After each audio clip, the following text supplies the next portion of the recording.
अस्सलाम वालेकुम। अगर आप पाकिस्तान में अपना कारोबार स्टार्ट करना चाह रहे हैं और आप ये भी चाहते हैं कि एक ऐसा बिजनेस मॉडल आपको दिया जाए जिसमें आपके ग्रोथ के चांसेस भी बहुत ज़्यादा हों, लोग आप पर ट्रस्ट करें, आपके बिजनेस में इन्वेस्ट करना चाहें और लास्ट बट नॉट लीस्ट अगर आपके बिजनेस को नुकसान हो ही जाता है तो आपका ये नुकसान सिर्फ और सिर्फ बिजनेस की हद तक रहे, आपकी जो पर्सनल प्रॉपर्टीज़ हैं, एसेट्स हैं, ये नुकसान उसकी तरफ नहीं जाएगा। तो बेहतरीन सॉल्यूशन आपके लिए पाकिस्तान में कंपनीज़ रजिस्टर्ड करना है।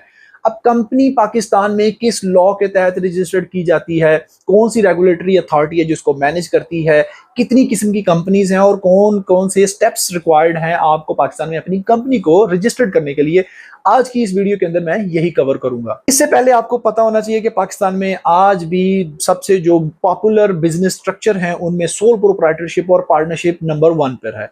सोल प्रोप्राइटरशिप यह है कि वाहिद मलकियती कारोबार है, एक ही बंदा करता धरता है और मर जाता है, उसके बाद बिजनेस उसका खत्म। लेकिन पार्टनरशिप में यह है कि अगर आप दो या दो से ज्यादा अफराद हैं और वो कोई बिजनेस स्टार्ट करना चाह रहे हैं तो उनको अपनी पार्टनरशिप फर्म रजिस्टर्ड करनी पड़ती है। अगर आप लोग पार्टनरशिप फर्म के बारे को रजिस्टर्ड करने के मतलब कंप्लीट तरीकेकार के बारे में जानना चाहते हैं तो उसका मैंने लिंक डिस्क्रिप्शन में दिया हुआ है, आप वो वीडियो जाके हमारी देख सकते हैं। और अब चलते हैं कि पाकिस्तान में लॉ कौन सा है। पाकिस्तान में इस वक्त कंपनीज एक्ट 2017 इन्फोर्स्ड है। इस लॉ के तहत तमाम कंपनीज के को डील किया जाता है, उनकी इंटरनल स्ट्रक्चर, उनका एक्सटर्नल स्ट्रक्चर और किस तरीके से उन कंपनीज को मैनेज किया जाएगा वो सारा इस लॉ के तहत दिया गया है। अब इस लॉ के तहत एक सेपरेट एक और लॉ भी मौजूद है जिसके तहत security and exchange commission of Pakistan की एक अथॉरिटी कायम की गई है जो इस कंपनीज एक्ट के तहत जितनी भी कंपनी रजिस्टर्ड होती हैं उनको रेगुलेट करता है। वैसे तो इस लॉ के तहत मुख्तलिफ कंपनीज, काफ़ी ज़्यादा टाइप्स ऑफ कंपनीज दी गई हैं, लेकिन पाकिस्तान में जो सबसे ज़्यादा मशहूर जो बिजनेस स्ट्रक्चर है उसके अंदर एक सिंगल मेंबरशिप कंपनी है। सिंगल मेंबरशिप कंपनी काफ़ी हद तक सोल प्रोप्राइटरशिप के साथ मिलती है, बस फ़र्क यह है कि सोल प्रोप्राइटरशिप एक अनरजिस्टर्ड बिजनेस इस्टेब्लिशमेंट है, जबकि सिंगल मेंबरशिप कंपनी एक रजिस्टर्ड कंपनी है जो सारी कॉरपोरेशन के जो बेनिफिट्स है वो अवेल करती है। सेकंड जो कंपनी है वो है private limited company. Private limited company कम से कम 2 मेंबर्स रिक्वायर होते हैं इस कंपनी को रजिस्टर्ड करने के लिए, लेकिन इसके अंदर जो एक डिसएडवांटेज है वो ये है कि जो जो मेंबर्स हैं वो थर्ड पार्टी को या थर्ड पर्सन या ऐसा जो मेंबर नहीं है उसको अपना शेयर ट्रांसफर नहीं कर सकते। इन केस ऑफ डेथ उनका जो शेयर है वो ऑटोमेटिकली उनके जो लीगल रिप्रेजेंटेटिव्स हैं उनमें वो डिवॉल्व हो जाता है। तीसरी जो कंपनी है पाकिस्तान के अंदर जो बहुत ज्यादा पॉपुलर है वो है public listed company. Public listed company के अंदर रिक्वायरमेंट ये है कि कम से कम 3 मेंबर होना जरूरी हैं जो अपना फंड बीच में कंट्रीब्यूट करेंगे, जिसको हम कैपिटल कहते हैं, सरमाया कहते हैं। और इसके अंदर एक और सबसे खूबसूरत बात यह है कि जो मेंबर्स हैं वो अपना फंड या या जो शेयर है वो किसी को भी ट्रांसफर कर सकते हैं। यहाँ पर आपको ये भी बात पता चले कि पाकिस्तान स्टॉक एक्सचेंज मार्केट जो रोजाना कहते हैं शेयर ऊपर चले गए नीचे चले गए, वहां पर जितनी भी कंपनीज है जिसको हम कहते हैं KSE 100 इंडेक्स, वो तमाम की तमाम पब्लिक लिस्टेड कंपनीज हैं।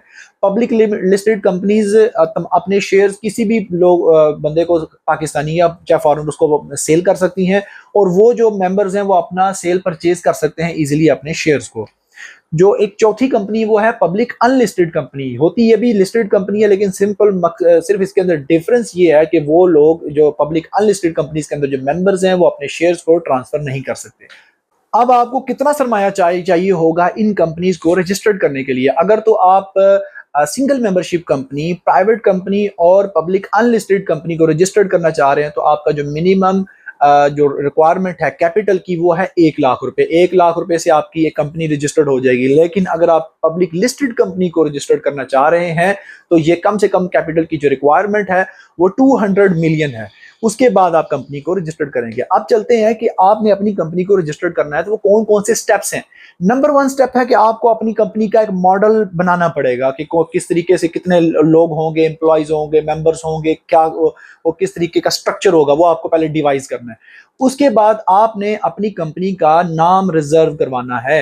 नाम रिजर्व कैसे करवाना है कि security and exchange commission of Pakistan ने एक ऑनलाइन फैसिलिटी दी हुई है, ईजी पोर्टल, वहां पर जाके लॉग इन करेंगे।